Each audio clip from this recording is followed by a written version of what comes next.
I did do a podcast today. Now we're live doing this podcast. This is the Quick Save Club podcast. Here we go. Okay. Welcome everyone to Quick Save Club podcast. This is save point number 4. And you might be asking yourself, what is the Quick Save Club? Well, I'm about to tell you. The Quick Save Club is a PC-focused spinoff of the Cartridge Club, where for 2 months at a time, we choose a retro, classic, or indie PC game to play. During these 2 months, we discuss our experiences as we play the PC game of the buy month with the Quick Save Club community. For October and the remainder of this month, we are playing Torchlight 2. And in the coming months, we'll be playing some racing games and FTL. And I can't remember if we announced the game that follows that. No, I don't think so. Okay. If any of this sounds like fun to you, hit us up on Twitter at QuickSaveClub or join us on Discord at bit.ly/QuickSaveDiscord. Or join us on the forums at www.cartridgeclub.org. Reminder to check out our sister podcasts and their games of the month for November. The Cartridge Club is playing Banjo-Kazooie, and RFGen is playing BioShock 2. And I forgot to put in the outline to check out the Extra Life stream that's happening with the Cartridge Club the weekend of December 4th, I believe. I'm doing this all off of memory, so it's going to be 3 days, Friday, Saturday, and the Sunday. Mm-hmm. A bunch of people will be there. Josh, you'll be streaming some games. Yeah, about 4 hours. I'm number 2. I go after Musty Hobbit, so I'll be streaming. Yeah, I'm not sure what I'm gonna. Yeah, I'm not sure what I'm gonna play yet, but maybe I'll play some racing games or something to be on theme with this. I haven't really decided yet. I haven't either. I was thinking of doing racing games as well. I'm not sure. I really enjoyed doing the American Truck Simulator. That was really fun because I could just sit back and drive the truck while people chimed in and stuff like that. I don't know how interesting it was for other people, but no, I watched and I enjoyed it. Yeah, you keep it entertaining with the music and all that going on. It's a good time. And you got to you got to do some long hauls, which when you're playing on your own and you see those long hauls, it's going to take you like an hour and a half to do. It seems long, but when you're stuck there for 4 hours streaming, it's like, hey, what the heck? This will kill an hour and a half. Let's do it. Yeah. So I don't know. I don't know if I'll do that again or not, but I'll be on Saturday morning at 8 a.m. Eastern Standard Time. So hopefully you're an early bird and you enjoy some breakfast with me. Should be good times. So myself and Josh are here, and we're waiting on Ryan, who is going through some things right now. So we're going to cut him a lot of slack, and he's got family obligations and work obligations right now. So he'll be joining us at some point. And Steven says, play the ROM of 18-Wheeler from a Dreamcast. I hear that's actually a pretty good game. I don't know. Maybe I will. Who knows? I don't know. I really like American Truck Simulator. That's a chill game, So for this, this is Quick Save. This is where we save points. Save point, yes. Number 4. Yeah. So this is where we don't talk about the game of the month. We're not going to be talking too much about Torchlight 2, but we just kind of pick a topic and talk about whatever we feel like. Talk about what we've been doing. It's a chill, relaxed stream, and that's what this will be. Yeah. So our topic is next gen consoles and how it'll affect the PC. I know I put next gen versus PC just to get the clickbait in there, but you see is working. We got one person listening right now, so that's pretty good.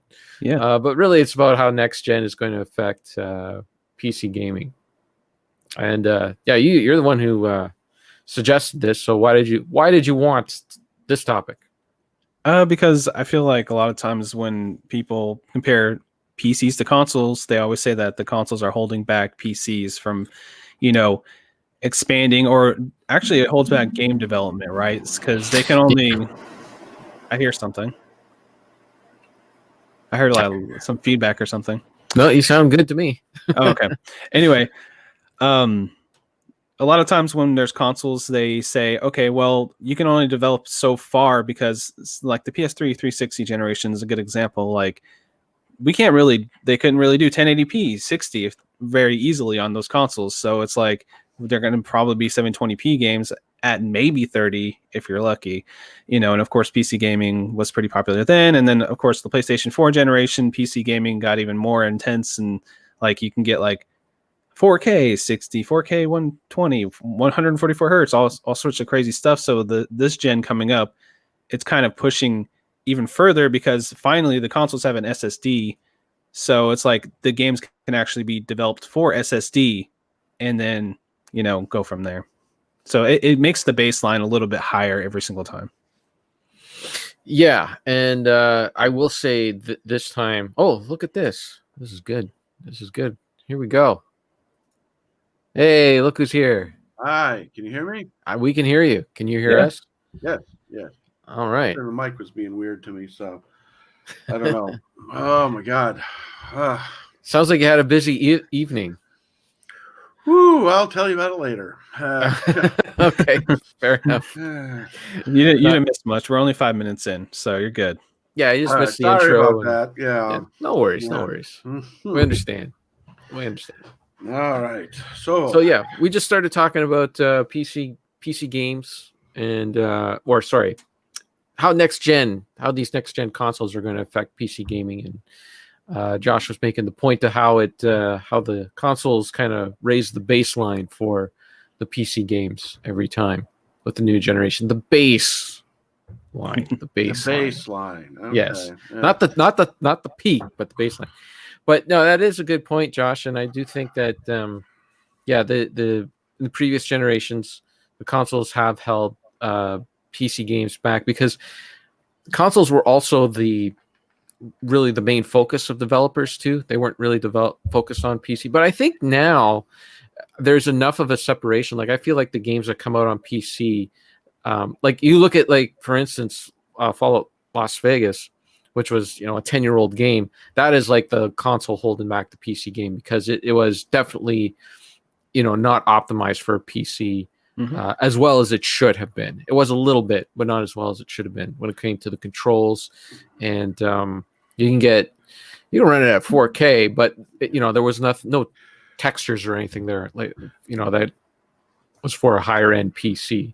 Yeah. But now they seem to come out with both in mind. Like a more recent game would be the latest Gears of War, which really surprised me of how well it was optimized for a PC. It ran really well on the Xbox One. I went back and forth, and it ran well on the Xbox One, and it ran really well on the PC, and just looked fantastic. Like they put the extra bells and whistles on it, and that game ran on, like, my PC's getting old. It's starting to show its age a little bit. Ran perfectly on there. So I do find that the developers have caught up with that. But anyways, good. Yeah, that was always kind of, and that didn't really happen until like second generations, like PS2, Xbox era stuff, where we ran into that issue with PC gaming, where it felt like we were getting the dumbed down console version on the PC. They just quickly ported it over. But yeah, like you did say, lately, like I feel like a lot of developers are making it with PC in mind first, and then figuring out how to put it, or vice versa, but on a console. The only real thing is, like, I've never been much of a graphics guy. I mean, I was back in the day, but now it doesn't really affect me. I'm an indie dude. I play all these indie games and stuff. So when this kind of stuff, yeah. And so when, like, I completely forgot that the PS 800 just came out, or whatever the heck, PS5. And and I go on Twitter and everyone's just like, "Oh, I got my new PS5 and blah blah blah," and I'm just like, "Oh, okay, wonderful. I guess that means you guys finally made it up to what us PC gamers have been able to do for probably 3 years now, maybe 4. So." Yeah, this gen's actually, I would actually say the gap in this gen is the closest I've ever seen, because the next gen cards that just came out, the graphics cards that are coming out, like I can't even think of the numbers right now, but the new NVIDIA cards and everything, they're actually only just like a little more powerful. I know that's saying something. So if you get like the $500 card, it's going to be pretty comparable to like the Series X and the PlayStation 5 now. Yeah. So, yeah, it's pretty like on a pretty good level. But of course, in like 2 years, these consoles will still be the mainstays, and then they're going to come out with something more powerful on PC, which always happens. Well, yeah. Graphically wise, do you think consoles have hit a plateau almost? Because I really feel like these screenshots of all these new console games, like the new Spider-Man one, for instance, that they just re-released and stuff like that, looked exactly the same as it was on PS4. Basically, it didn't. Yeah, well, it always takes them a A few little years while to get. optimize it. Yeah, I mean, you Yeah. remember those early. There was early PS3 games that looked like a PlayStation 2 game. Well, the target's going up because you play a PS4 game. Okay, say Spider-Man's a good example. You played that game; it was 30 frames per second locked, right? Yeah. Now it's 60 frames per second, 4K locked. Okay, Back then it was dynamic 4K, 30 locked. But So is that just it? Is it just faster frames per second, and then you have now you can do 4K? Is that basically what this is? Yeah, graphically. Yeah. Well, there are some, like I haven't watched. I think I watched Metal Jesus Rocks video on the new Xbox, and I'm not sure if the PlayStation 2 or PlayStation 2. My goodness, the PlayStation 5 does the same. But there were a few little bells and whistles that I found really interesting on the new consoles. So apparently, like with what happens on the Xbox is if you're playing Forza 7. And you're like, I need to go. I want to play something else for a little while. You can stop the game, and it'll actually create a quick save or a save, like a bit of a save file there, and you can put it in the background, and it'll save the game, and then you can go play something else. And then when you're ready to come back to Forza, you just hit on Forza, and it'll take you right back to where you were, right where you're playing, not a save point or anything like that, but like right where you were playing the game, and it does it very fast. Basically, like, a pause button. Yeah, like you can pause that game, but the different, like you could do that on the Xbox One. You could say like, okay, I don't want to play this game right now. I want to go into the apps net. But if you started another game, that was it. It would tell you I'm gonna have to shut off the other game. This keeps that in that save spot on the hard drive until you're ready to come back to it. So you can go play some other games. You can turn off the console. You can come back to it tomorrow. It'll be right in that spot where you left it, which, you can't do that on PC as of yet because, Windows is just not designed to do that. So it's a cool feature. Very cool feature. And I will say, like, I would say like if you were to buy something right now, like say if you were to get a brand new 4K TV, or if you had loads of money and you got an 8K TV, if you were to buy something, you were dying, you wanted some content right now, like right away, you couldn't wait another year. These new consoles is probably something that I would recommend to somebody over getting a PC if they needed that instant gratification, because I feel like as if these consoles are really good now. Like, I mean, the hardware that they put into them, considering that they're going to be outputting 4K. They are going to be ray tracing available, which, I mean, to me, ray tracing is it's a heck of a lot of hardware, for just a little bit of a graphics bump. It's not that of an incredible graphics bump, but still it has the capability. If you want that on a PC right now, you're looking at spending, this is Canadian numbers now, you're looking at spending, between around $800 just for the graphics card to be able to pull that off. Which is a lot more than an entire console. But again, that's kind of always been the way. Anytime a new console comes out, it always takes a few months or a year for the PC to. Well, that's what I'm saying. Like price-wise, to come to a reasonable, That's what I'm saying. Like right now, that would be. Now. But I would say like last gen, and I think that's why like the PS3 from PS3 to PS4, I don't feel as if it was that big of a leap. Because when the PlayStation 4 came out, you could legitimately build a PC that would be able to play all those PlayStation 4 games for about the same price. Like around $500. Whereas this step, I don't think you can do that. It's not realistic yet. Within a year, maybe 2 years, you should be easily be able to do it. And get something better, Well, the biggest thing is they came out with those what are they, MENE, MTNE? You know what I'm talking about? The SSD cards, the ones that go into your PCI board, PCI slot. Those ones are super expensive for the PC, and like it would probably take you to get the similar amount of space, like a 1 terabyte, or I think the PS4 or PS5 is like 825 or something, some weird number. To get that much space, it's still that'll cost you $200 or $300 on its own. If you think about it. So that's a cool thing about this. They're trying to push the SSD, which this fast loading is like what they're like. It's kind of buzzwordy, but it really works. Like watching some of this stuff in action where you're going into like the titles, you turn your system on and then you press play on the game. You're in there in like 4 or 5 seconds and you're playing, So, I mean, we have that on the PC. Like if you have an SSD, I have an SSD. It's not the new models or, all that, but I put a game on there and it loads pretty damn fast. So, I mean, that's something that it's going to push a lot of things forward because they can load in a lot more assets in these games and then things are going to be programmed that way. So when you're on your PC with your nice SSD and everything, it's going to look amazing and just as well as that.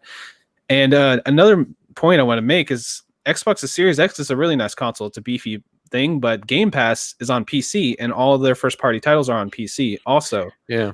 So if you wanted to play like Halo Infinite and you had a badass PC, there you go.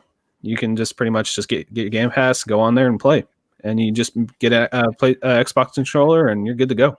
That's one thing I have to admit. I don't think I've ever had like a high end PC my entire life. I've always had maybe mid to almost good, but when it comes to like I've never ever had like the high end PC like that. So it's kind of funny, like I've always been behind consoles. Always. My computer right now probably couldn't keep up with PS4, so it's like it's kind of funny talking like this, like with all the ray tracing and stuff like that, but it just comes down to it. It's like you put all, like, for someone like me, like who graphics aren't really anything, or in the console's case, something like that, I'd probably just put that money into my PC right now, or just look to see if I could get a mid to slightly higher range PC and I'd be fine. But I'm not someone who's crazy about 4K, 60 frames a second. That stuff like Buried on Mars sits there and Googles over all the time, Hey, so I live a fulfilled life. A fulfilled life. I do need a new PC. It's very nice. It's nice. I might ask you about TVs later though, because I need a new TV. Well, and okay. It has to be cheap but decent, and I don't know. We can talk about that. I know some stuff. You know some stuff too. Good, because I will say the disadvantages with the consoles, of course, is you're still locked into their ecosystem. You're locked into only being able to buy games from them, especially if you buy that PlayStation 5 that's digital only. Your only options to buy games is from the PlayStation Store, which right now they're pretty good, I think, with their sales. You see some sales now. It's still not as good as Steam, but that's the one big advantage with the PCs. You got options. You don't have to buy everything on Steam. You can go to GOG. You can go to Origin if you want.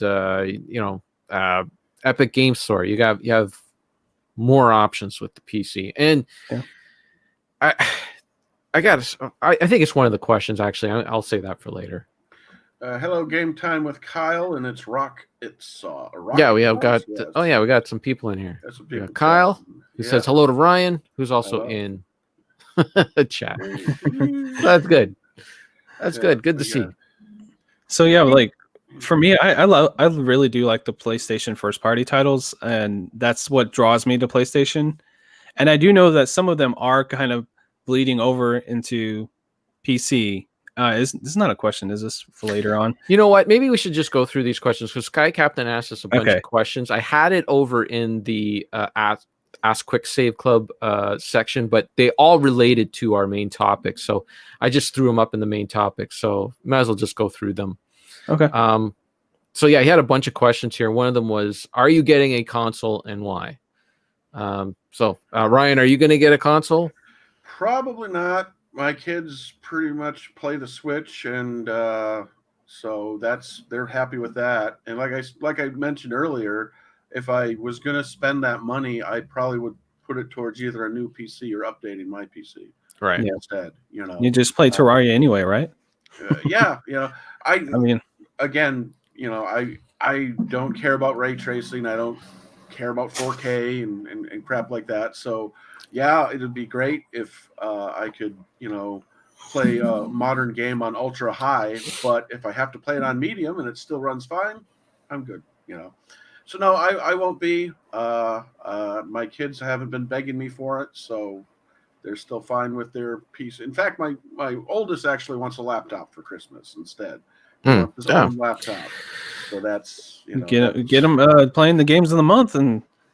He has been. Yeah. Actually, they've been playing the Duck game. That had an update recently, and the two of them are playing that. We gotta play that sometime. That's pretty fun. So that's my choice. I am not getting a console. Sorry. All right.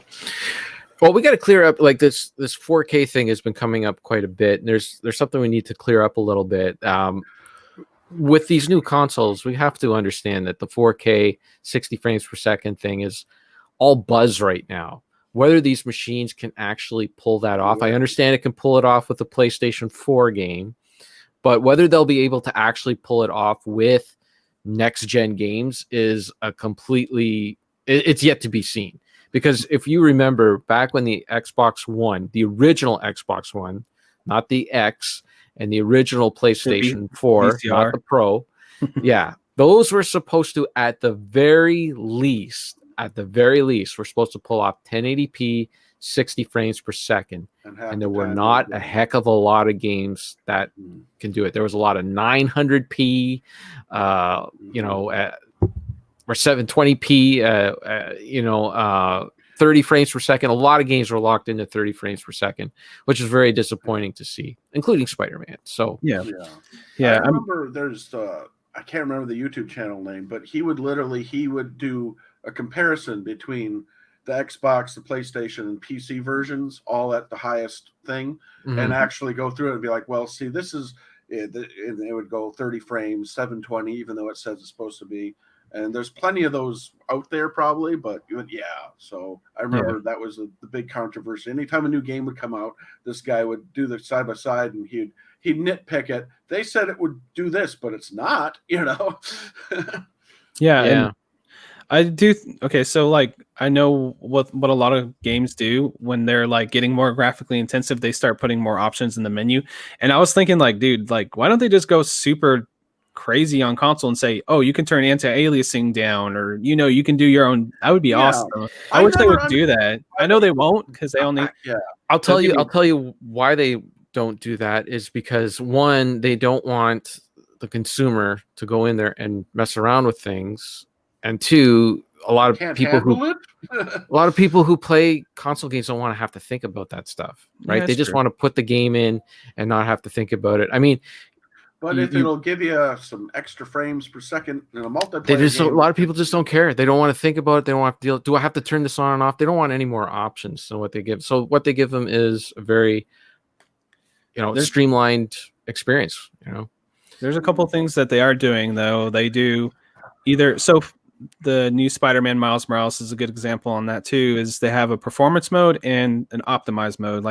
So when you do the optimized, it was the same on the PlayStation 4 Pro. So if you do the super fancy mode, you get ray tracing, and I think it's only 30 frames per second though. So if you turn the ray tracing off, you can do 60 and 4K. Right. And also, I did learn that this gen, I mean, they started this last gen a little bit, but they finally are doing FOV sliders on all FPS games, which is like, that's something on the consoles. On the consoles, yeah, especially that's great. Black Ops, the new one's doing it. Fortnite, I know some people hate Fortnite, but Fortnite added it, and a few things like that. Like, Apex Legends, they're all starting to have that FOV slider, which to me, I appreciate, because like I'll be playing like Borderlands 3 on like Xbox, and it's like 65 FOV or whatever, and it's like I feel like I can't see anything. I feel like the camera's like right in front of my face, So yeah, like there was a lot of games that would pull off a faster frame rate or whatever on the consoles, but I remember playing, like, you got to remember, a lot of these console ports of these games are not the same as what you get on a PC. Like, I remember borrowing from the library Far Cry 5, and there was no, like, the field of vision. It had to be like 30. At least that's how it feels. Yeah, it felt like I was looking through a small postage stamp. Like, I couldn't see anything around me, and that they had to do it because that game it takes place in the jungle. There's tons of things for it to render, and it could only give you that much, you know? Yeah. So that's a nice thing. Like going in there, I'm just gonna crank that FOV slider up, you know, until it doesn't make me dizzy, you know, 90 or 110 or whatever it looks best for the game. But that's something, since I've played a lot of FPS on console, which I know that's frowned upon here probably, but I have, especially even multiplayer stuff. Like Call of Duty, I feel like is a better game like multiplayer on console. That's just how I play that game. Yeah, well, it's the crowd too, right? Blasphemy. The other people you're playing against, you know? Yeah, and I enjoy that series from time to time. I'll buy one every couple of years, you know, and that's the thing that I've always wanted. You know, it'd be nice just to have that FOV, and you know, Right? Yeah. and it's gonna, from what I've heard, it feels like the graphics and the way the games have been playing, at least right now, currently, you know, what, 4 days in or whatever it is. Yeah. Everybody is saying it's very comparable to playing on PC. And they actually added on, I don't know if it's on PlayStation, but on Xbox, you can plug a mouse and keyboard in and play against PC people now. Oh, that's good. That's cool. Yeah, so that's cool. Well, you know, they're still early games too, right? As they start adding more and more stuff into them, and that we'll see where we are in like 2 years if this thing can actually pull off that. But that's for good that it's pulling it off at the beginning, because I remember, like, you know, the Wii U, for instance, like I think Assassin's Creed 3 was a launch title, and it was running at like 23 frames per second. You know, it was, yeah. There were some dark times there for frame rate on consoles. STC Pod has a good mention here about the HDMI ports. Yeah. So what is he talking about? Not to mention the new HDMI capability you'll need to felicitate. Not too many are going to have the right display. What is he talking about? Okay, so there's a new HDMI standard that came out like last year or so. So a lot of TVs don't have it. It's HDMI 2.1, and what it does is give you 120 hertz instead of 60 hertz. So say the game can still render 180 frames per second or whatever, it's only going to show 60. It's going to smooth it to 60. But if you have the 120 hertz, you can see that. And a lot of people don't even have that. I have an LG OLED TV from like 2017, and my TV doesn't have it. Right, So, right. like, yeah. Yeah. So it's kind of like, oh, actually my TV is capable of doing it, but I have to like set it to 1080p to see that 120 hertz. I can't do 4K 120 hertz. So it's just that you're not going to have the same frame rate. It's going to be cut down to 60 instead of 120. It'll still work. Yeah. Right? Not that it won't work. Okay. Yeah. So like if I was playing a 4K game, like, and it was 120 frames per second, it would still show 60 hertz to me on the TV. Still. Right, right. You know what I mean? Well, I'm sorry, but when it comes to 120 frames and 60 frames, and you are playing a first-person shooter on the couch with a controller on a TV that's so far away, I mean, is it really going to make that much of a difference? No, compared? I mean, that is for like when you got a mouse and the precise control and all that. Like you could definitely feel it. You could definitely feel 60 between 60 and 120. But sitting back on a couch with a TV that's over far away, and you're playing with a controller, so I don't know how much frames per second is going to matter with a controller. So, and I think it might be 2.2. That's what he's saying. 2.2. Yeah. Okay. But it's the thing. The consoles do come with the cable. They're still going to send the signal out to the TV, so you still get the frames per second. You just won't get the, you know, it just won't look as smooth because you won't have that 120 hertz. And I don't know. I've played a lot of stuff on 60 hertz. I've played even fast-paced shooter games with my mouse, you know, playing Tribes Ascend and do all sorts of stuff on, you know, on PC just like that. So I don't know. It doesn't bother me too much. It's one of those things that if you go like directly from 60 to 120 and you're playing like a Twitch shooter, you can feel it. Like you can feel it. It's just a little bit off, you know?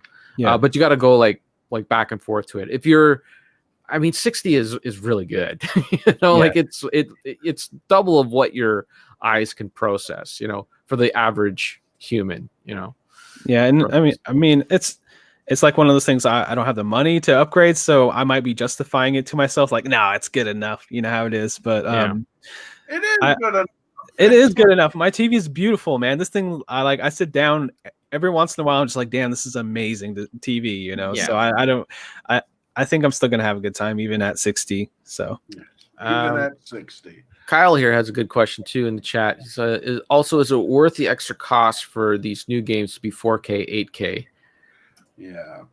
You know, if you have, again, it's one of those things. If you have a 4K monitor or television, you're going to notice the difference from 1080p. Not like movies. Movies are like, you know, they got a flow to them. It's like real life kind of thing, you know. But video games is a completely different beast, and you definitely notice. And it's a lot. It's really the UHD that adds a lot of brightness and color to the image. Man. HDR is amazing. Like, right. Yeah. Yeah, that's the one thing. When I got my PS4 Pro, I had never really seen HDR, at least like ever. So I popped in some games and I was like, dude, this could be 1080p still, or even 720p, but the colors are just so amazing. That was like the biggest leap, I think, this last gen, is how good that made the games look. Yeah. But if you have a 1080p TV and you're happy with it and you're not looking to upgrade anytime soon, there's really no point in getting anything 4K or anything. You're not going to be able to see it anyways. So I will say though, still buy the 4K discs, because they come with the Blu-ray. So you'll have your Blu-ray, and then when you upgrade to 4K in a few years, you'll have a bunch of 4K discs to go nuts with. Okay, let's get back to Sky Captain's questions here. He's got more good questions. He says, since these consoles are similar to PCs, do you see a bleed over effect of more people converting to PCs? I will say, I don't think so. I think the people who are into consoles are generally older people of a certain age. I think the younger kids are into it. And I think old people just have this thing in their brain where a PC is something that you do at a desk and a console is something that you do at on a couch. Really? Even though that has not been the case since graphics cards have been outputting to HDMI. I mean, and televisions have been able to accept HDMI. Like, that barrier is gone. It's been gone for 12 years at least now. But for some reason, people have that in their brains. And if you want a PC, you can absolutely put it beside your TV, and you can hook up a controller, and you can play it just like you play any other console. That's how I was playing Torchlight. Sorry. Right. I was playing Torchlight like that. And then the new game Hades that just came out, I bought it on my PC because I can play 4K Hades. That's the only way to play 4K Hades. So I had 4K Hades on my TV over here, sitting on the couch with a DualShock 4 playing on my PC. Yeah, but see, you're a young guy, so I think it's more like I don't think it's a generational thing. I just think it's just, you know, sometimes it has to do with what you grew up on. Sometimes it's what you feel comfortable with. I like it all to be here. I like to, you know, and consoles have it all now too. You know, you can stream stuff off your console and stuff. But I'm just saying, like, you know, I was kind of a PC gamer before being PC gaming was cool, and that's just kind of how I've always gravitated. Did it mean I never owned a console? No, I own a ton of them in my lifetime. So but I'm still consider myself mostly a PC gamer. But that being said, I'm kind of not the norm when it comes to that. There's people who they don't want to deal with it. Like Barry on Mars says, you know, a PC is for working, not for gaming. So they're going to do that. And then there are people who you know, they want everything at their fingertips, their PC, their games, and so they're a PC gamer. So, you know, there will be bleed over, but I think it's very minimal, unless if you get someone who just wants their all-in-one, I suppose, and that would be a PC, in my opinion. Well, if I could read into his question a little bit, I think what he's asking is, like, do you think like people will get the console and realize that, well, this is kind of just like a PC anyways, might as well just go get PC instead of... That's been kind of the argument for a long time now. Like, ever since the PS, probably ever since the PS3, I'd have to say, that generation, PS3 and Xbox 360 and stuff, people are just like, well, why not just get a PC at this point? Because it was getting so close to, it was doing almost everything a PC was doing at that point, you know. And now that all these consoles have streaming services on it and other stuff, like you can put YouTube on it and surf the web, it's like, well, it's the exact same thing. It's just a brick in front of your television screen instead of a brick in front of your computer screen, you know. Yeah, I mean, if you saw the PS5, that thing's 15 inches long. It's humongous. It's a computer tower. It looks my TV. It's so ugly. I like the look of it. It's okay. it's weird, but my PC Yeah. tower is weird too. I have a weird Yeah. like white and blue thing, so it kind of matches. My PC tower is 15 inches tall, also. Mhm. So the PS5 is the same height as my PC tower. So, and they'll probably come up with like a slim version in a few years. Oh, yeah. just, make it as big as possible. So when people see the So- new sleek one, buy the new sleek one, right? They've always done that. They did that with the PS2. Did they do that with the PS3? I don't know. But I just remember they PS3 had and like the 4. really slim version of the PS2 No. near the end of its cycle, like the Yeah. little thin one. Yep. Yeah. So they always do that. So I wanted to read a tweet from Kevin's favorite person, Greg Miller. He says, Oh. I hate PC gaming. Why There's are we no going here with visual that guy? performance What? benefit I can think of. It makes the hoops and FAQs you have to jump through worth the headache for me. Hey, I worked perfectly last night, and this morning, go fuck yourself. I'm What? glad you like it, and it works for you. Yeah, that was a totally ignorant tweet. Of course, this one problem he had with this one game absolutely relies that just throw your PC out the window. Just get rid of it. You had one problem with one game. That's it. Everything's done.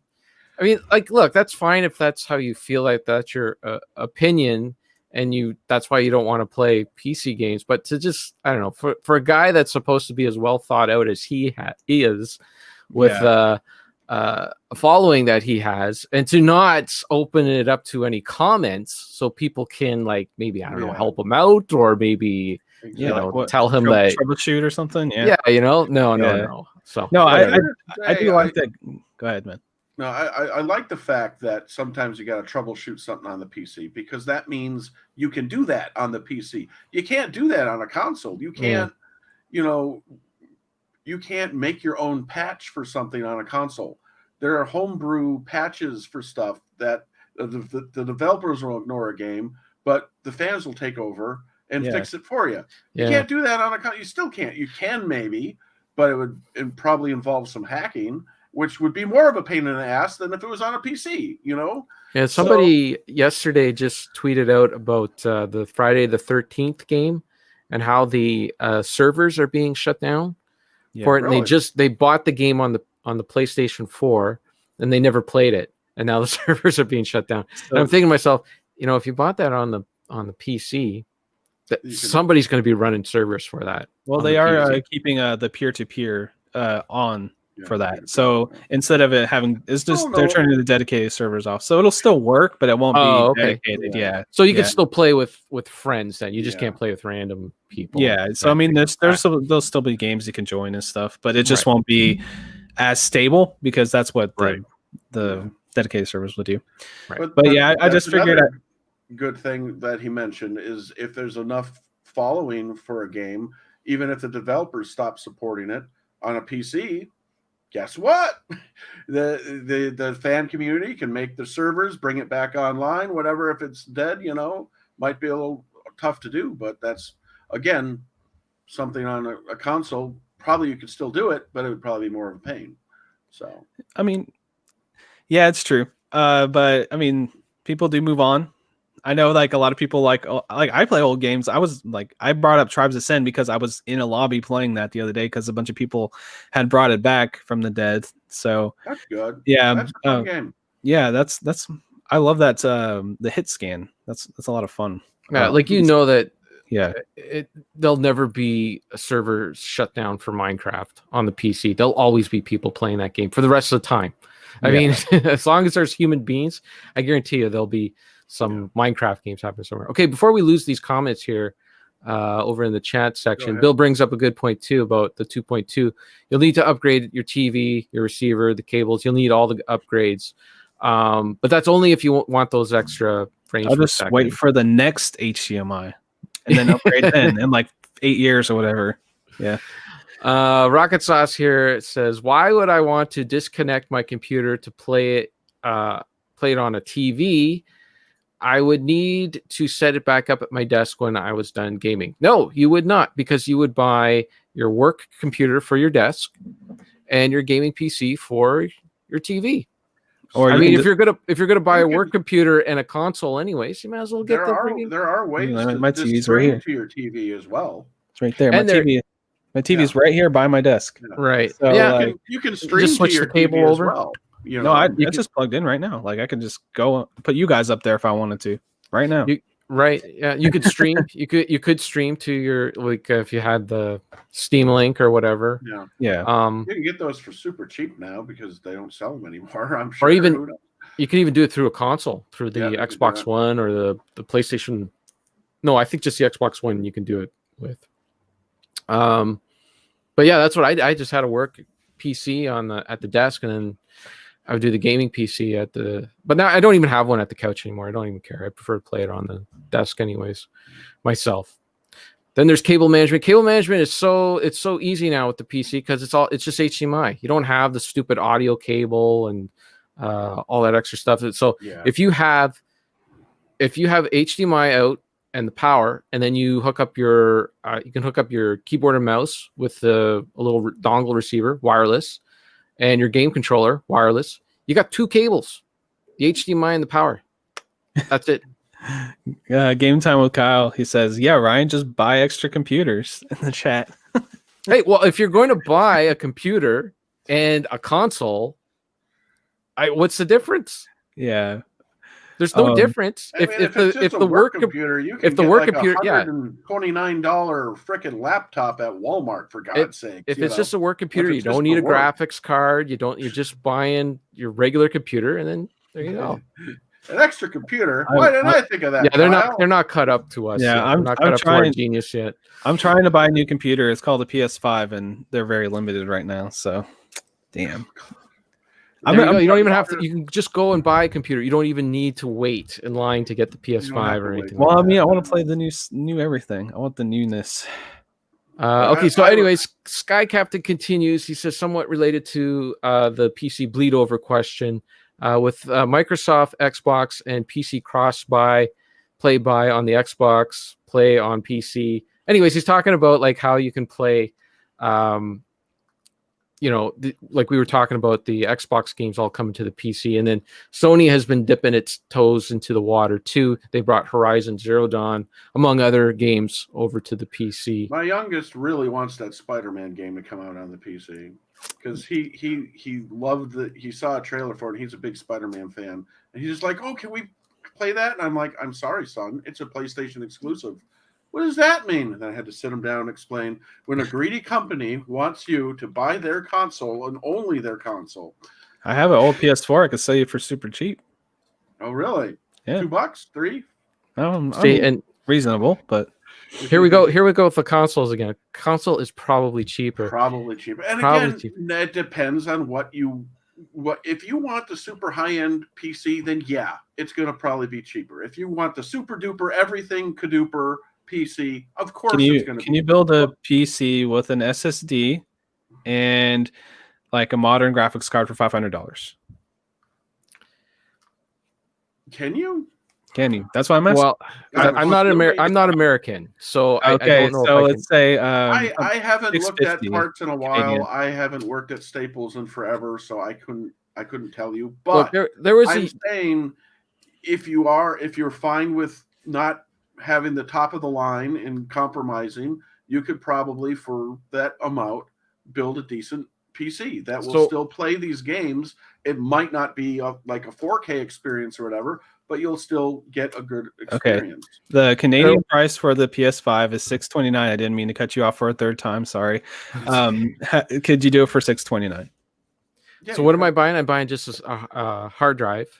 Nice motherboard, a graphics card. Can you build a PC for that? Here's the thing. Again, like I said, this time around, like I said at the beginning of the show, this time around with the consoles, they have put more into them, and it's going to cost you more for a PC right now. In a year or two, probably not. Like this, I think they are losing a lot of money on these consoles for the amount that they're putting into them, a lot more than they have in the past. Mm-hmm. And like, for instance, at the beginning of the PS4's life, there was a YouTube channel that I followed. They were American. They built a PC for the exact same price that it would cost you to buy a PlayStation 4 brand new. And they ran this channel for years where they just kept, whatever PS4 game came out, they would buy the PC equivalent and they would see if it could run it. They And could do the same like, thing. is this something that you That's actually bad. need? That you need to buy. And the channel was a huge success for about 3 years until it just became evident that this PC could just run absolutely anything that the PlayStation 4 could run, and their ratings started to or their views started to dip. That's true, because whenever it was about 2014 and I built this computer, I built this computer instead of buying a PlayStation 4 at the time to play Witcher 3. I was going to play the thing I wanted to play the most was Witcher 3. I was like, okay, I want to build something I could play Witcher 3 at least high settings, and I did that, and that's what this PC is. Yeah. So I mean, at the time, that was my mentality, and then I bought a Wii U, and then I bought a PC at the time, and that worked out for me for a few years until I was like, okay, now there's some badass PS4 games that are exclusive I want to play, so I bought a PS4. Yeah, I just remembered I didn't answer his Sky Captain's first question about are you getting a console and why? No, I'm not, because I don't have time to play. I got an Xbox One and a PlayStation 4 right now, PlayStation 4 right now, and I hardly play them. I mostly play on the PC, and it's just a time thing. I don't have time to play everything. And there's nothing really that much interesting that has come out yet on the PlayStation 5 or the Xbox One that's exclusive that I would need those consoles for. I got a quick question. Wait a minute. I want Go ahead. Josh to answer the question now about getting a. He already bought one, didn't he? No, I'm trying. I have the money put aside, and I've been trying because they screwed us. I do want to say they did screw up these pre-orders, because I had literally went and paid, like I spent extra money. I got new tires on my car and a bunch of all this other stuff because I didn't think pre-orders would be a little while from now, and I didn't have the money to pre-order the console when they did the pre-orders. So I was like, well, I guess I'll just save until they come out and then buy one when it comes out. So I saved the 500 plus, so I could buy a couple games and stuff. Just put it aside little by little, and I was like, because I'm I had to budget everything, but I have the money just sitting here, and I've been trying for 3 days to do it. And today they didn't even have any pre-orders all day. So it's just like, I don't know. I'll probably eventually get one by the end of the month. I do want to get one. And the main reason is, and I have had this pointed out to me, is I could play Miles Morales. And I'm a huge Spider-Man PS4 fan. That's my favorite game of last generation, like hands down. So I want to play the follow-up. It's a smaller, spin-off storyline with Miles Morales, and I want to play it. But I don't want to play it on the PS4 because there's a PS4 version because it's 30 frames per second and it's not full 4K. So I want to play it as the best way I possibly can. That's one of the main reasons I want to play it. I know that's kind of crazy to say that for one game, but coming up we have God of War sequel, and we have Horizon coming up, and Ratchet and Clank, and a bunch of stuff this next year that I want to play too. So that's why I can justify it anymore. I don't know. Well, Kevin doesn't like it, but I liked it, and I thought it was a great game. But the sequel's coming out, so I watched YouTube videos just because I thought the story was interesting, but everything else I didn't. I didn't own a PlayStation anyway, but that's all I did with the God of War series. What about PlayStation Now? Isn't that a service where you can stream those games through the PC? The newest game. What's up? So you froze up there for a second. What'd you say? Am I back now? Yeah. Yeah. Okay. A lot of times with that, it feels like it's not the newest new hotness. Like it'll be something that's 2 or 3 years old that comes onto there. Oh, I see. So they don't get the latest games on PlayStation. No, it's not like Game Pass where they get everything, day one. Okay. Yeah. Okay. But it's not a download situation there either. You're streaming it like over the internet, like Stadia or whatever. Right. I don't know, but people swear by it. But I've never tried it myself. But I've tried it on my phone and it was terrible. But I haven't really tried anything besides that. No, actually, I did try Stadia before it was called Stadia, and it was fine. But it had some terrible like screen tearing and stuff, and then it would get like blurry every once in a while. So I'm like, I don't know. It's not for me. I'd rather just play it locally if I can. You're right. Yeah. Okay. So my chops are getting bust now because I make it every time I make up good points. Like people got to bust my chops. So Kyle says I have PCs and record players in every room in his manners. All of a sudden I'm Joe.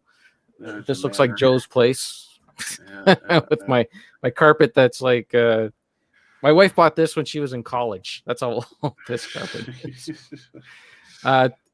It's Rocket Sauce says too many podcasts to play games. This is true, 100% true. Ever since all the podcasts have started up, I've been playing less games. Kyle says, to be fair, PC manufacturers don't make new PCs hard to get.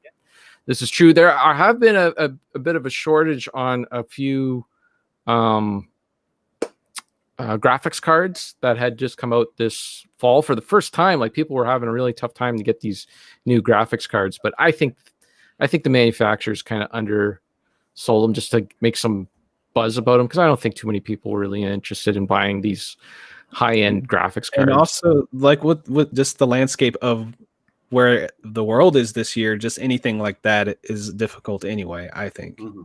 So Rocket Sauce says only PS3 games can stream to PS Now. I thought like God of War was on there. There's a couple, like that's what I'm saying. There's not really many PS4 games on there. The thing is they have PS2 like classics on there, a few, and then there's like only a handful of PS4. I feel like it's only like he says 2 and 4 games are downloadable. Yeah, so you can actually download. Okay. I don't know if you can download them on PC. See, that's one thing. I haven't really used the service, so it's like I don't know. Yeah. All right. So we don't know. Okay. Okay. Sorry. Go ahead. No, I was gonna say he might know in comment again. I don't know. Okay. But, yeah. So again, Sky Captain asks, with Horizon Zero Dawn and more Xbox to PC, is branding more important than exclusives?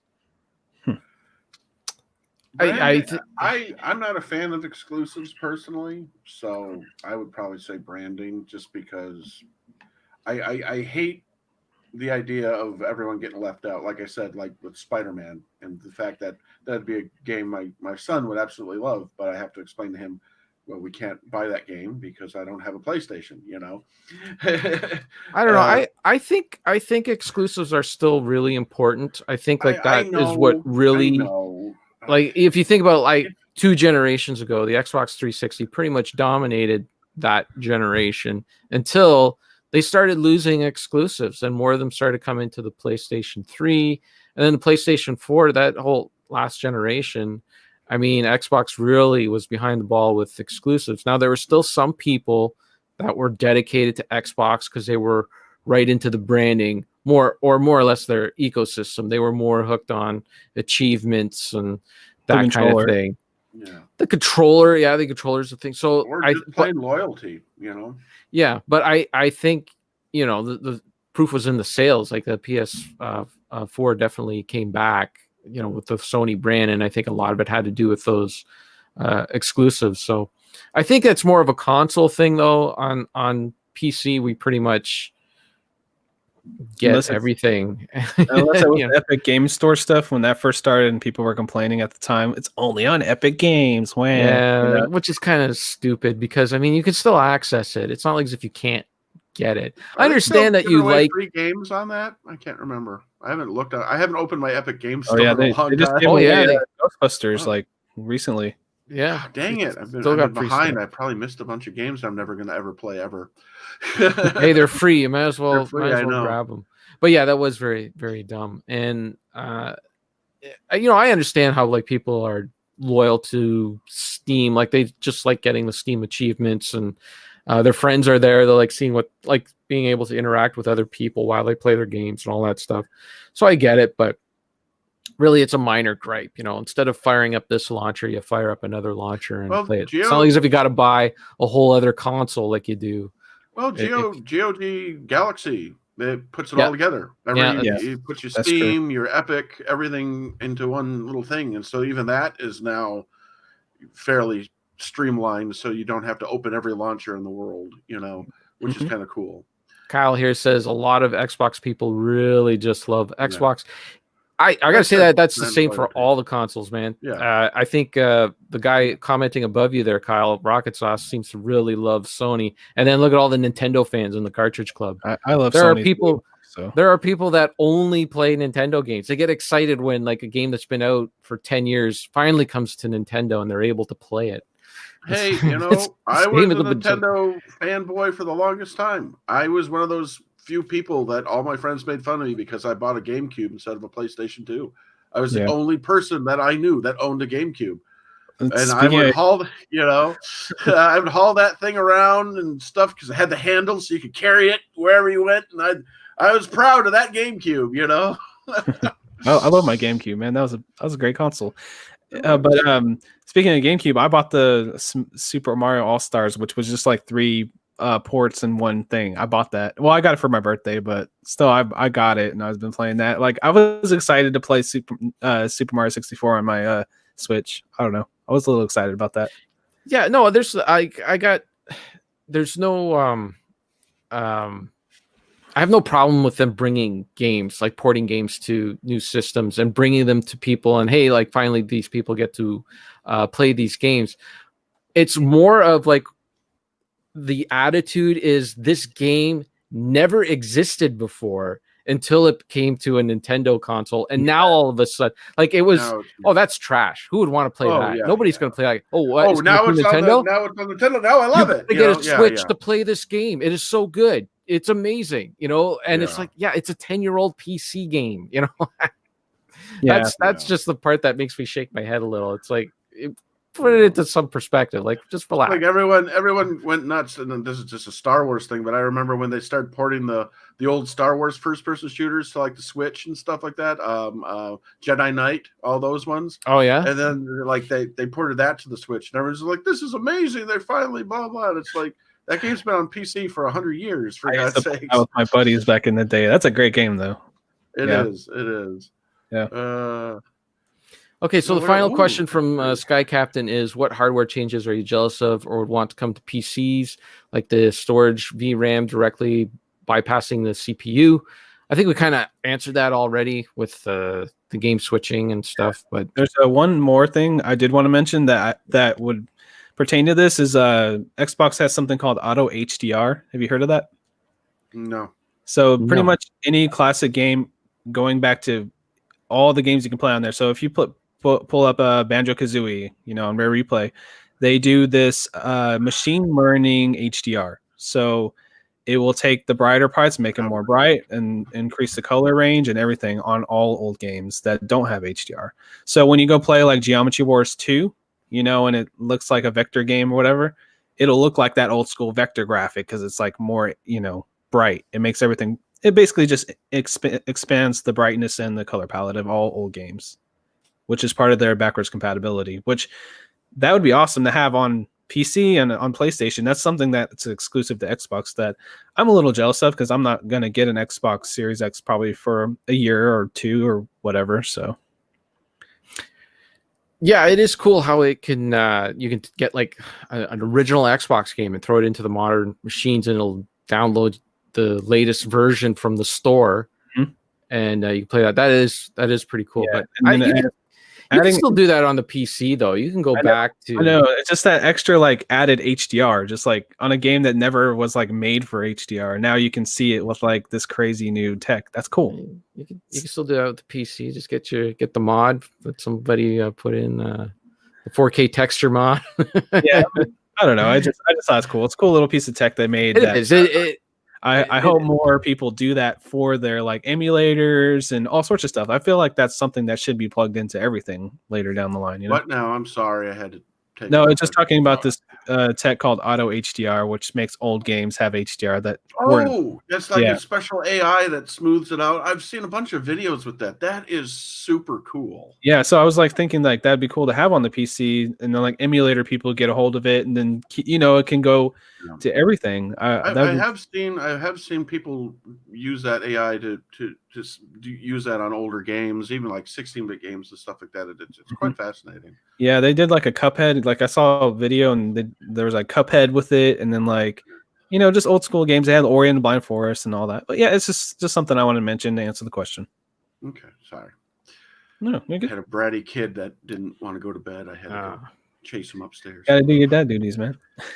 Yeah. Bill says I only get excited for certain games coming to Switch, like Doom, for instance, because now I can take it to work or wherever. I don't know. People have been getting Doom to run on calculators. I saw someone got Doom running on a pregnancy test. Yeah. So you can take that to work, Bill. That's very portable.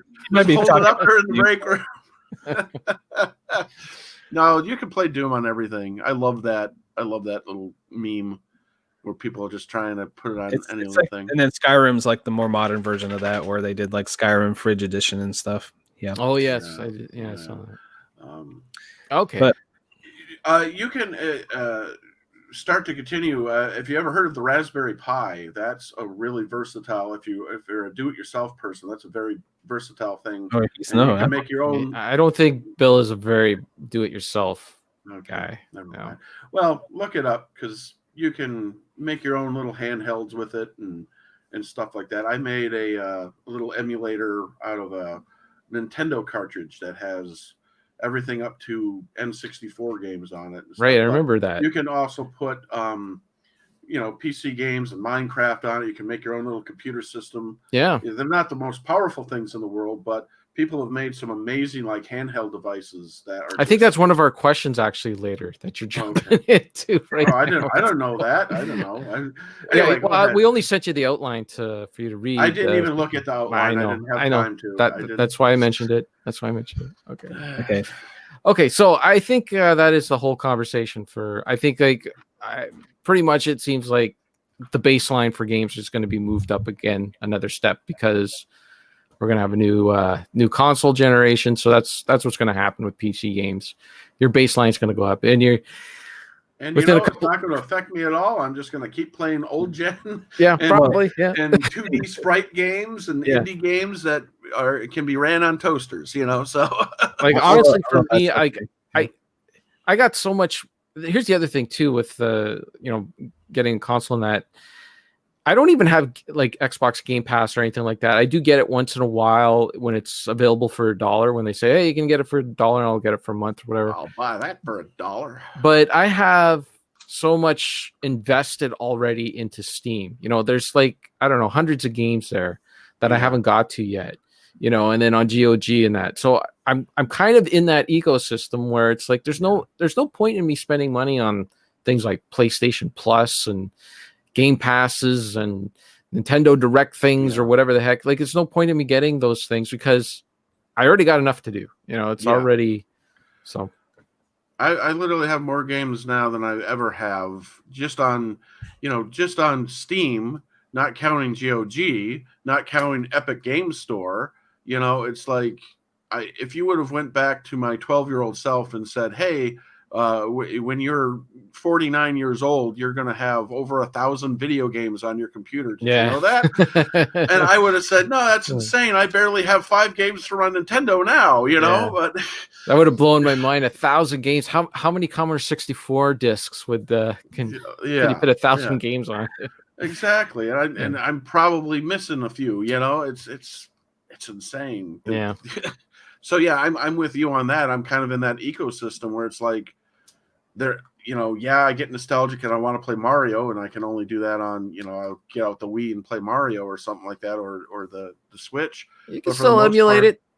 I do that too, but sometimes you want the experience of, when you did play it, when you played it on the actual Nintendo or play it, because I'm old school like that. Sometimes you just want to feel the hardware. You want to, feel that square brick thing when playing Super Mario Brothers 3 for your controller, or you want to actually those useless Atari 2600 joysticks that you literally go to the left, Pac-Man. Yeah, you got to use a Sega. Genesis I usually plug in the Sega controller for that. Yeah. But yeah, so I'm kind of old school like that. Every now and then, it's fine to emulate it, but sometimes you want the full experience. I don't think those youngins like Josh get that anymore. Oh, I do understand that. I understand it. Okay, good. I was playing Yoshi's. I played through Yoshi's Island. Oh, actually, no. I ended up playing that on my SNES Classic, but it had that controller. So yeah. And I bought a SNES Classic because it said Nintendo and it had classic games on it. So I fall into that trap too. Yeah, I fall into those traps. But hey, I just like trying to play. Have as much variety as I can, and I do lean Sony a lot of times just because I love their first party, but generally I just try to play as much games everywhere I can. That's why I always try to get as as many platforms as possible. That's just how I am, and I have more games than I'll ever have. And when I retire, whenever that is, in 50 years or whatever, 40 years, hopefully not too long, I'll be able to say, oh, I have all these games. This is what I'm gonna do the rest of my life, right? Yeah, exactly.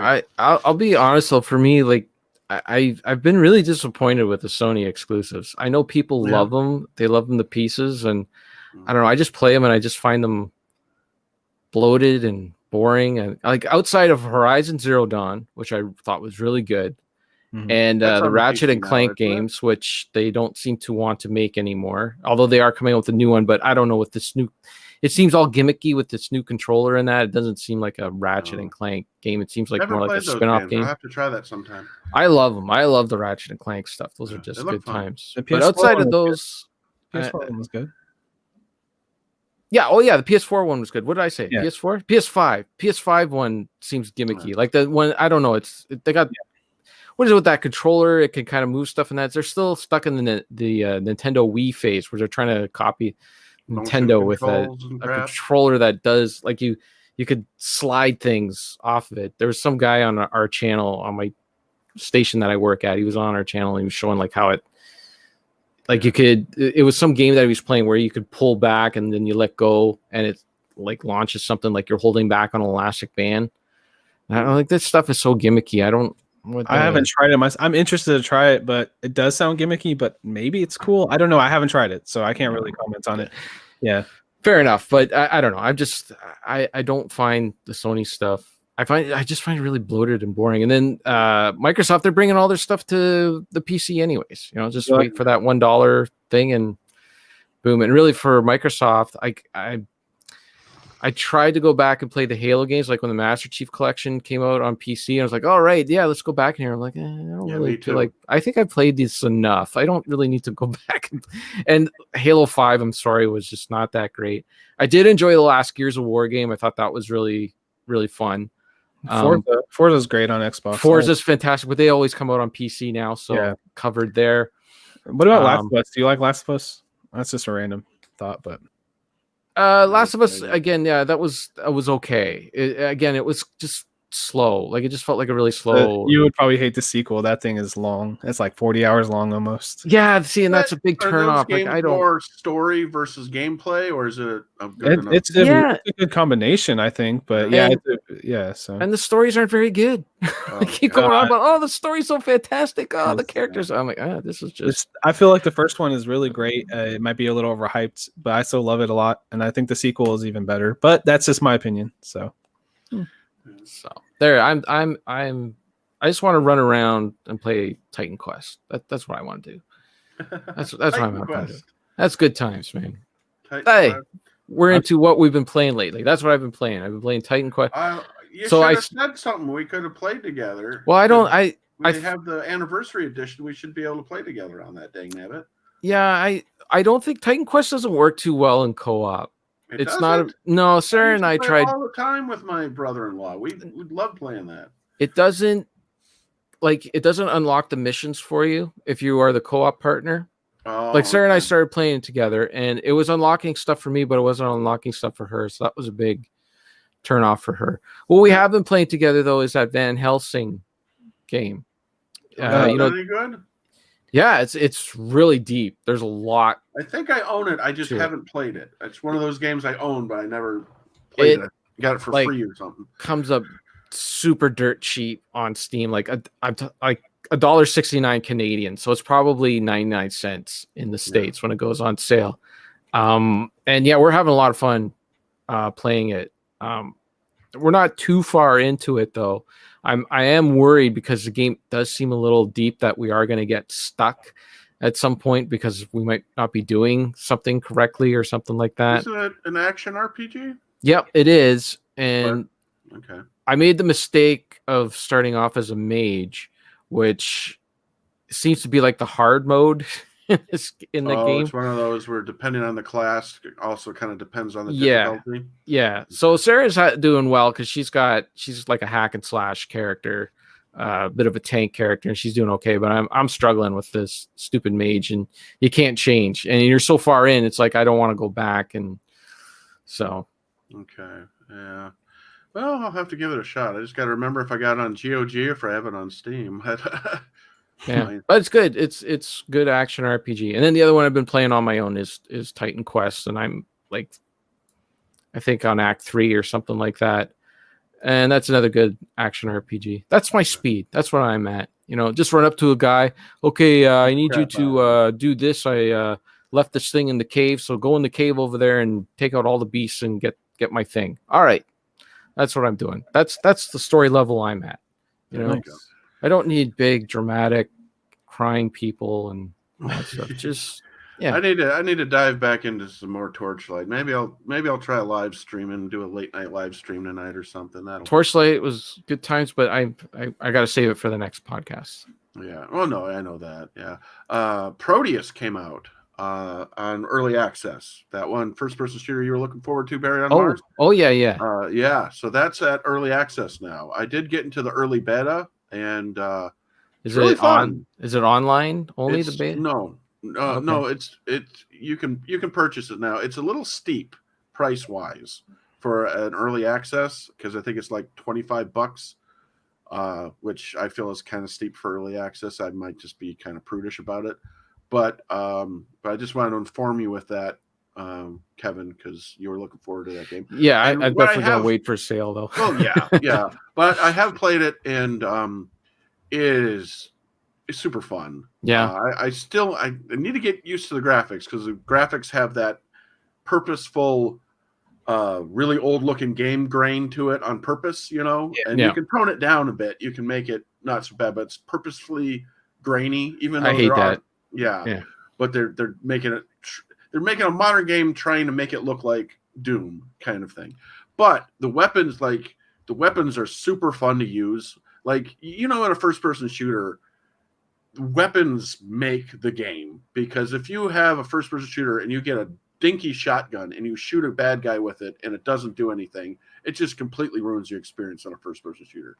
Yeah. But the guns are visceral and they sound good, and when you shoot a bad guy with it, it's really really fun. I find like the best the best first-person shooters has you constantly switching up weapons for the situation you're in. Like if you're in tight quarters, you want that shotty out and ready. If you're in a more open area, you probably want the rifle or something like that. Like those are the best. So and the ones that are lesser good, you're always using the one overpowered weapon. That's good for every situation. Oh yeah. So that just came out, and I need to dive into that a little more. But yeah. So that's kind of what I've been playing, along with some Torchlight 2 and the such. And I finally tried out the demo to Gloomwood, which that was really fun. That's very, very much a Thief with guns vibe to it. But is it more fun than Thief? Yes, definitely more fun. Definitely. Not as stressful. Like, you don't want to get caught, but it's not the end of the world if someone catches you. One of those kind of games.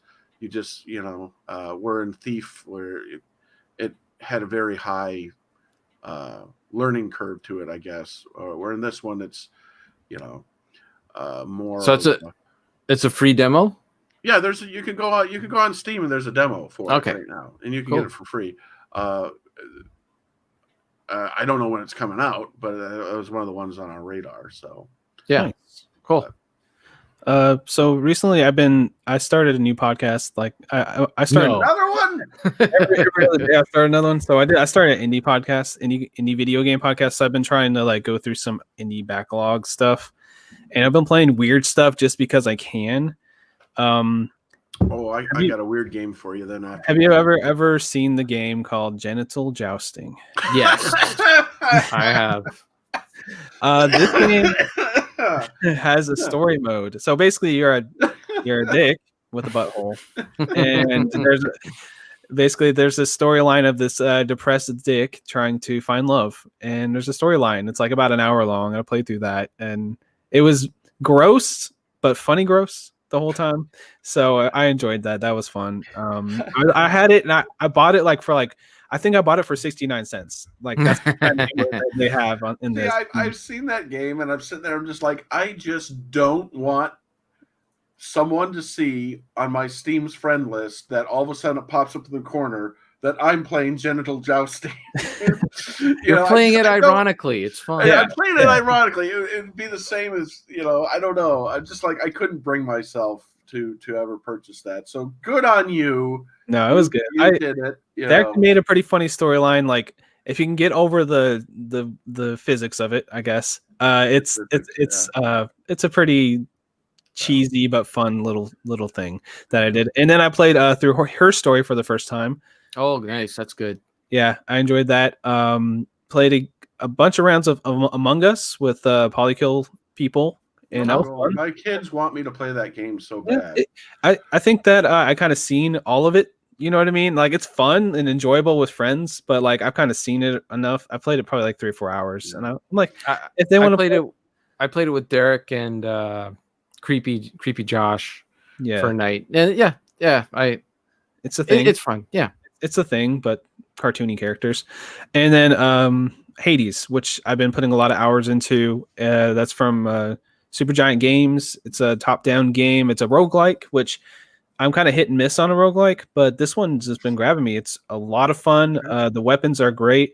You get like different power-ups depending on different gods in the world. So you like if you get, like Zeus, you get like a zappy power-up you can put on your weapon and stuff, and there's multiple weapons you can do. The thing that's cool about this, if you've ever played Rogue Legacy? Mm-hmm. Yes. Yeah, it's kind of like that. So when you do a run, you actually unlock more stuff for your guy. So you can keep powering up your weapons, get more powers, and unlock more stuff for your base and stuff. And pretty much the concept of the game is you're trying to escape hell. And you go through different layers of hell. As you would. I mean, I don't see why you wouldn't want to escape hell. But, escaping Hades, And the characters all have like so many dialogue. Like the dialogue keeps going and going. Like I haven't seen repeated dialogue at all, and I've probably played like good 10 hours or plus at this point. And to have can't use words properly. Story, is it story driven? Yeah, it's story driven. That's what's cool about it, because the whole concept. I know a lot of roguelikes are just like, okay, just throw a bunch of stuff at you and here's the story, here's the end. But yeah, that's kind of cool. Yeah, the story of you getting out of hell, and the characters will like you fight the character Megra, which is from mythology and stuff. You fight her, and if you kill her and then you die later on, and she'll be like, well, you got the best of me, but next time I'll get you. But actual have like a little dialogue banter back and forth and comments on itself. And I think the story is pretty fun, and the game is beautiful. It has great graphics. It looks hand drawn and nice, and it plays really well. I just been enjoying it a lot. Awesome. I'll have to check that game out sometime.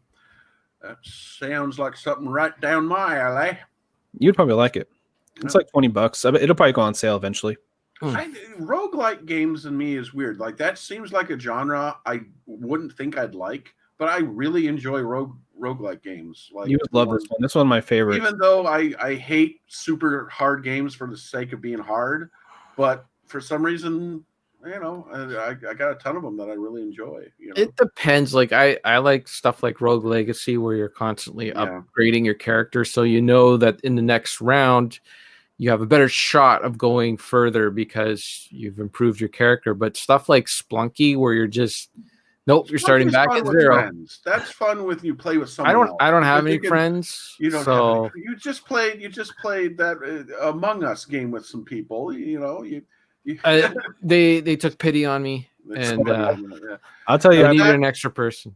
Spelunky is hilarious. I think I even have an old video with me and my cousin when we played, and we just. Yeah.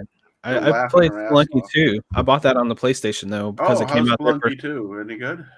It's harder somehow than the first one. So, but I did get a few levels in a few times. I didn't put as much time into it because I was playing that, and then Hades came out, and everybody's like, "You need to try it." So I bought that and got hooked on that instead. So it's still there. I'll probably play some more later. I like the first game. I've only got to what's the bad guy? Olmec, right? That's the bad guy in that. I can't remember the bad guy's name. The big bad.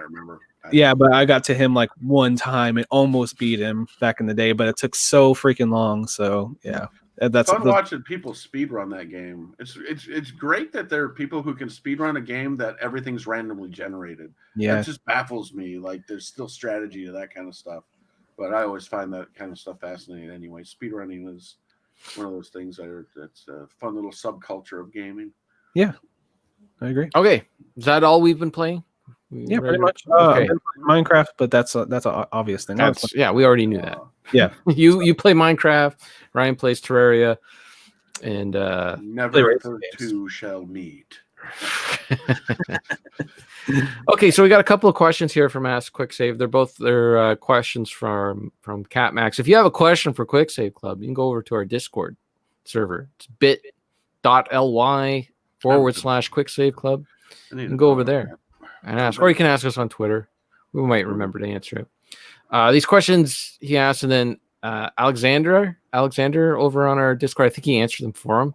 I don't think he realized that the questions were for us, but that's okay. He gave us some good answers, and we'll still give Stevens our perspective. So, like we were kind of talking earlier about Raspberry Pi, Stevens' question is, what exactly is the point of of devices like Raspberry Pi, or even a mini PC? Should I want one? Yes, if you are a retro fan and you are into emulation. And even if you're not into emulation, if you just want like the Raspberry Pi is very versatile. I've seen people use it just for Minecraft. I've seen people use it to set up just a home, just link their entire home, like their lights and their television, everything just hooked up to this one device. So it's not just for emulation, but it's extremely versatile, extremely cheap. You know, you can get the stuff for really cheap. And there's tons of DIY FAQs out there, and if you want to put a little time, and I even made something with it, and I suck at projects, so if you want to put a little time into it, it's worth it. I think so. If you like emulation, if you just want to try, people made entire arcade cabinets out of Raspberry Pi. Yep. You know? Yeah, that's Rich. I think Richard. That's his is running on the Raspberry Pi. Yeah.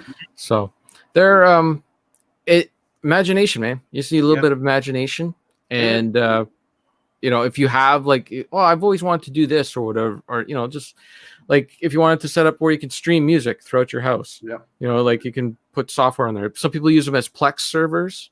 Yeah. They hook up hard drives to them, and then you can stream TV shows throughout your entire house or movies or whatever. There's all sorts of uses for them. You just have to find one if you want to. But I use mine as a retro Pi. And I basically did it that way because emulating on the PC is fine. But like for the older games or whatever, it's just a small device. You can move it to any television.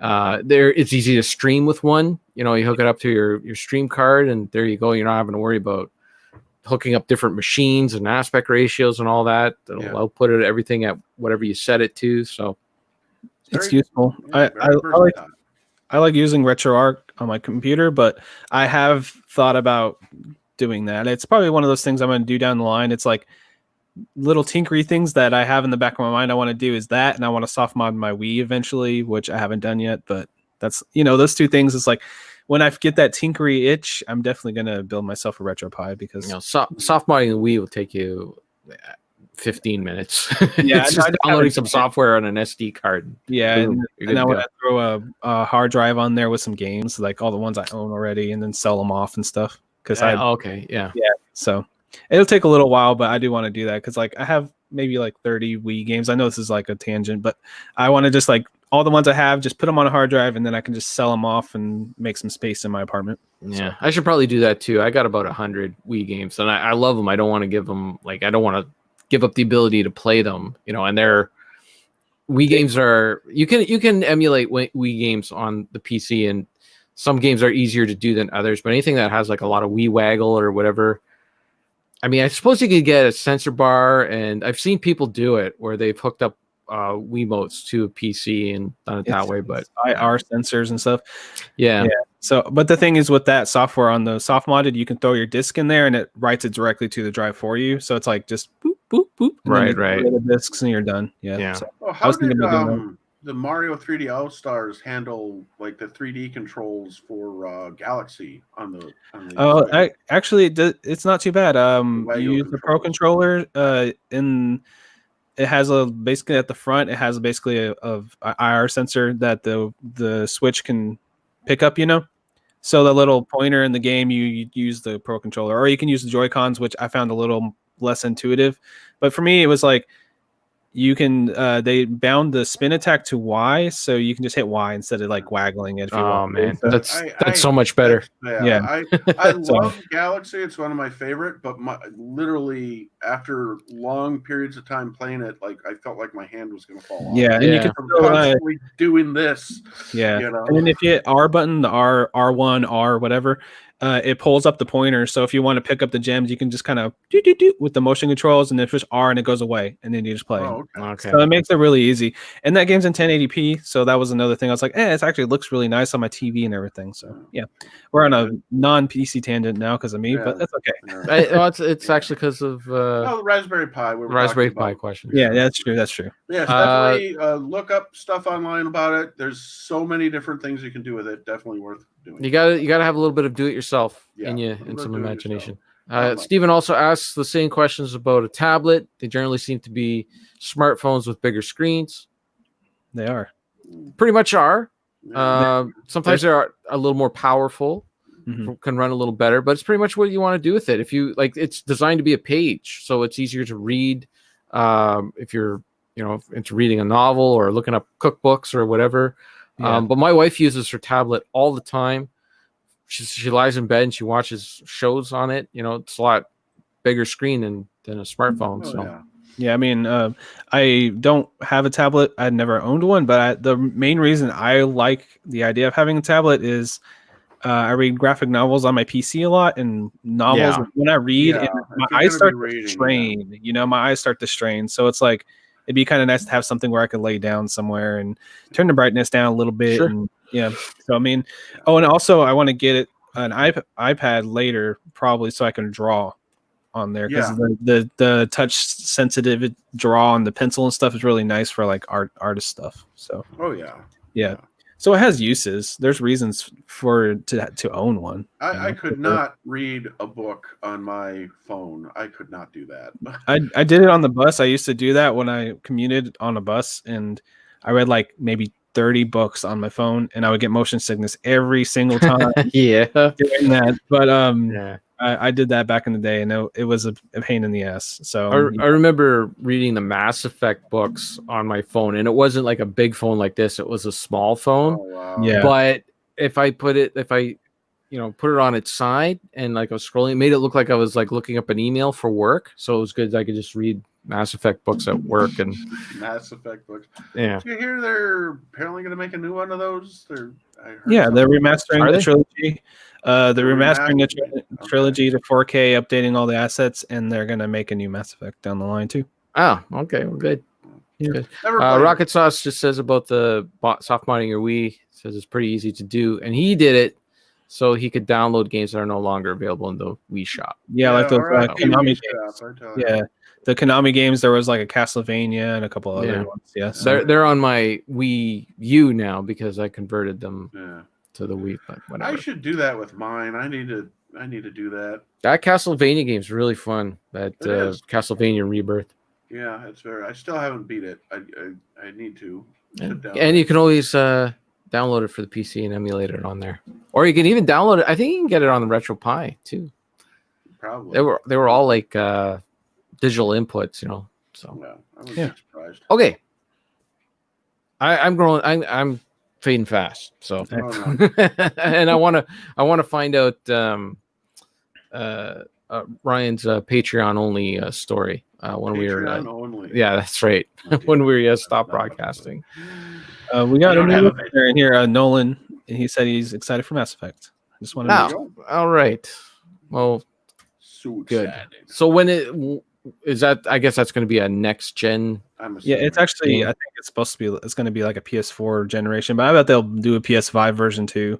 But it's going to be basically they're taking they're doing things to make the first one a little faster. Like they're gonna decrease the elevators and you can skip them and stuff, and do little things like that to tweak it to make it more modern, updating all the graphics, so make them prettier. You know, there was parts of Mass Effect 1 that I enjoyed better than 2 or 3. Like I enjoyed the fact that Mass Effect 1 was a little more of an RPG than just an action shooting game. It's a series. Does that ever go on the PC or no? Is that just an exclusive? Oh yeah, no, It is? 2 and yeah, 1 and 2 are on Steam, and they play great on the PC. And then 3 came out, and that was when EA and Steam were having their whole. So that never came out. It's on there now. They yeah. So okay. All right. But yeah, I've played a little bit of 1, probably 6 hours, 5 hours, and then 2 I played about 10 hours, but I never beat a Mass Effect. So to me, that's actually kind of a cool little package. Even though I own it all, but the DLC DLC on Origin is like really crazy expensive. Have you ever tried to buy it, like for Mass Effect trilogy? No. To work.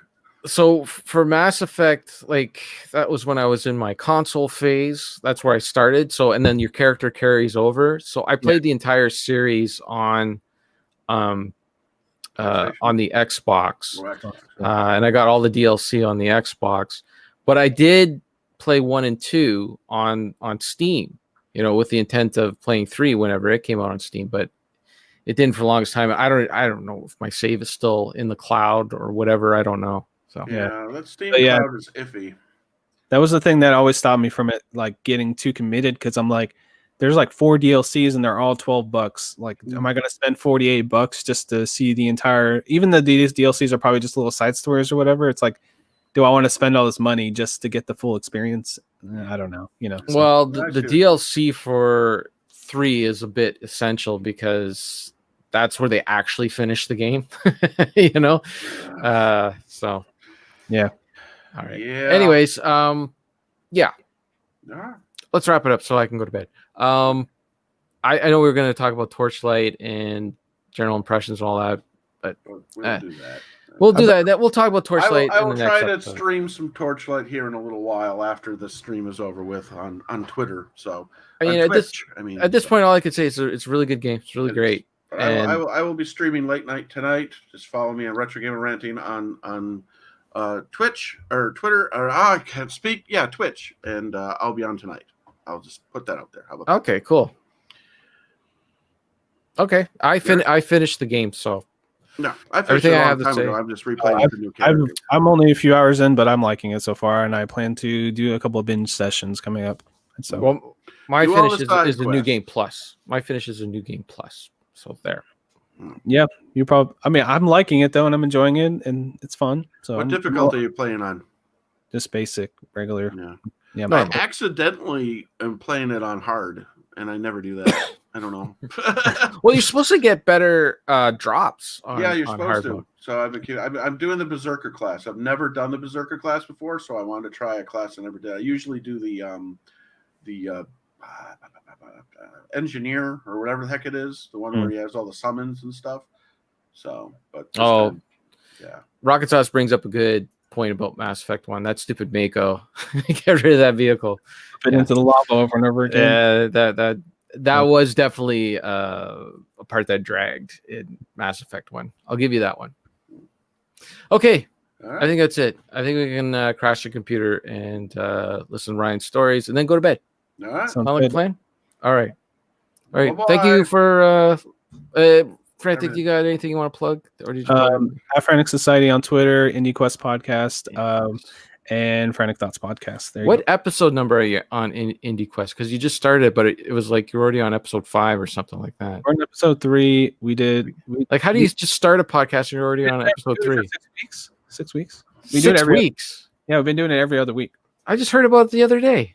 Yeah, what kind of promotion are you running over there? Probably terrible.